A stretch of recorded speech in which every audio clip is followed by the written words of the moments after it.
Hello friends, എല്ലാവർക്കും ഒരു പുതിയ വീഡിയോയിലേക്ക് സ്വാഗതം. എല്ലാവർക്കും സുഖമാണെന്ന് വിശ്വസിക്കുകയാണ്. എനിക്ക് സുഖമാണ് കേട്ടോ.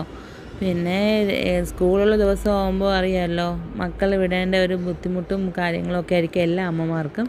അതുപോലെ തന്നെ എനിക്കും അതേ ബുദ്ധിമുട്ടുകളൊക്കെ ഉണ്ട്. അങ്ങനെ പെട്ടെന്നൊരു വിളക്ക് കൊളുത്തലൊക്കെ കഴിഞ്ഞു. പിന്നെ റെഡിയാവാനൊന്നും നിന്നില്ല, നേരെ കിച്ചണിലേക്ക് അങ്ങ് കയറുകയായിരുന്നു. പിന്നെ ഇന്നത്തേത് മോർണിംഗിൽ ടിഫിൻ മാത്രം നോക്കിയാൽ മതിയായിരുന്നു. മോൾക്ക് ഹാഫ് ഡേ ആയിരുന്നു, അതുകൊണ്ട് ലഞ്ച് ആവശ്യമില്ല. അതുകൊണ്ട് തന്നെ തലേ ദിവസമേ പ്ലാൻ ചെയ്യാറുണ്ട്. നിങ്ങളും അങ്ങനെയാണോ എന്ന് കമൻറ്റ് ചെയ്യണം കേട്ടോ, മറന്നു പോകരുത്. പിന്നെ ടിഫിൻ ഇപ്പോൾ എടുത്ത് വെച്ചതെന്ന് വെച്ചാൽ മോർണിംഗിൽ മോൾ എണീക്കുമ്പോൾ കൂടെ തന്നെ മോനും എണീക്കാറുണ്ട്. അപ്പോൾ പോകുന്നതിന് മുന്നേ എന്തെങ്കിലും കുറച്ച് കഴിക്കാൻ കൊടുത്തിട്ടാണ് ഞാൻ വിടാറ്.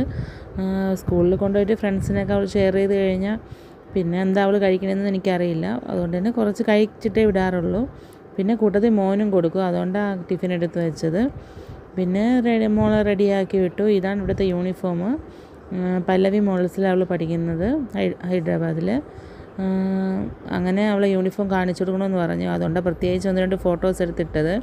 അങ്ങനെ മോൾ പോയിട്ടുണ്ടായിരുന്നു, അതെനിക്ക് എടുക്കാൻ പറ്റിയില്ല. അപ്പോഴേക്കും മോൻ പ്രശ്നം ഉണ്ടാക്കി. പിന്നെ അവനെ കൊണ്ട് നടപ്പായി, കൂടെ പോകണമെന്ന് പറഞ്ഞിട്ട്. അങ്ങനെ ആ ഭാഗം എനിക്ക് എടുക്കാൻ പറ്റില്ല. അപ്പോൾ കുറച്ച് കഴിഞ്ഞപ്പോഴേക്കും ഒരു 9 മണിയായപ്പോഴേക്കും മീനൊക്കെ വന്നിട്ടുണ്ടായിരുന്നു. ഇവിടെ ഒരാൾ മീൻ കൊണ്ടുവരാറുണ്ട്, അല്ലെങ്കിൽ മാർക്കറ്റിൽ പോകേണ്ടതുണ്ട്. ഇപ്പോൾ കുറച്ച് നാളായിട്ട് മീൻ കൊണ്ടുവരാറുണ്ട്. അതുകൊണ്ട് വലിയ കഷ്ടമൊന്നുമില്ല. എല്ലാ നമ്മുടെ നാട്ടിൽ കിട്ടുന്ന ഏകദേശം എല്ലാ മീനുകളും കൊണ്ടുവരാറുണ്ട്. ഇപ്പോൾ പിന്നെ മീൻ എളുപ്പം കുറവാണല്ലോ നാട്ടിലായിരുന്നാലും. അതുകൊണ്ട് തന്നെ ഇവിടെ അതിൻ്റെ അളവ് കുറവുണ്ട്, എന്നാലും വലിയ കുഴപ്പമില്ല. അപ്പോൾ ഇന്ന് ഞണ്ടായിരുന്നു, ക്രാബ്. നാട്ടിൽ ഞണ്ടെന്നല്ലല്ലോ പറയണേ.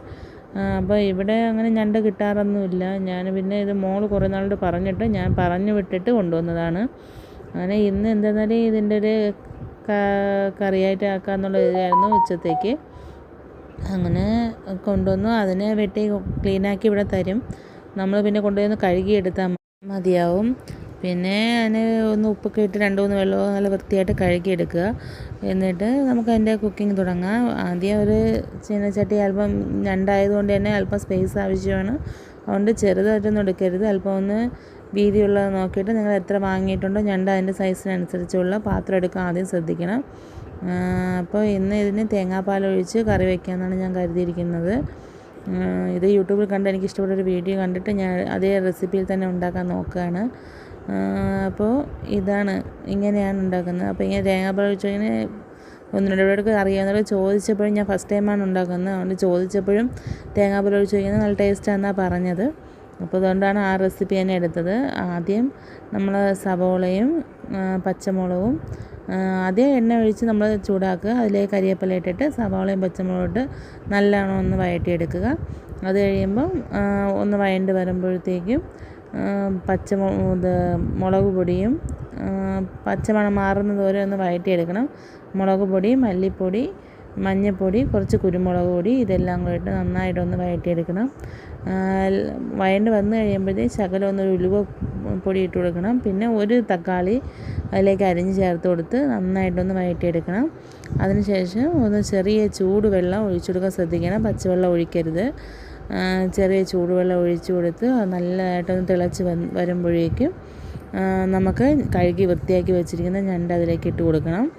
ഇട്ട് കൊടുത്തിട്ട് നന്നായിട്ട് അതിനെ എല്ലായിടത്തേക്കും നമ്മുടെ ഈ കൂട്ട് മസാല എത്തുന്ന രീതിയിൽ ഇളക്കിയെടുക്കണം. ഇളക്കിയെടുത്ത് കുറച്ച് നേരം നന്നായിട്ടൊന്ന് അടച്ച് വെച്ച് നമുക്ക് നല്ലോണം വേവിച്ച് എടുക്കണം. കുറച്ച് നേരത്തേക്ക് അങ്ങനെ തന്നെ അടച്ച് വെക്കണം. അപ്പോൾ കുറച്ചൊരു 10 മിനിറ്റ് അങ്ങനെ തന്നെ അടച്ച് വെച്ച് ഒന്ന് വേവിച്ചെടുക്കാൻ ശ്രമിക്കണം. നന്നായിട്ട് പുറത്തേക്ക് ആവി വരാൻ തുടങ്ങുമ്പോഴേക്ക് ഒന്നും കൂടെ അടപ്പ് മാറ്റിയിട്ട് നന്നായിട്ടൊന്ന് ഇളക്കി യോജിപ്പിച്ച് കൊടുക്കണം. അപ്പോൾ എന്നാൽ മാത്രമേ എല്ലായിടത്തേക്കും അതിൻ്റെ കൂട്ടുകൾ എത്തത്തുള്ളൂ. പിന്നെ ആ സമയത്ത് തന്നെ ഉപ്പും എല്ലാം പാകത്തിനുണ്ടോ, ഇനി എന്തെങ്കിലും ഇടേണ്ട ആവശ്യമുണ്ടെങ്കിൽ അതനുസരിച്ച് മുളക് പൊടിയായിരുന്നാലും ഉപ്പായിരുന്നാലും നിങ്ങൾ ചേർത്ത് കൊടുക്കണം. ഈ ടൈമിലാണ് അതെല്ലാം ചേർത്ത് കൊടുക്കേണ്ടത്. ചേർത്ത് കൊടുത്ത് ഒന്നും കൂടെ നന്നായിട്ട് അടച്ച് വെച്ച് വേവിക്കുക.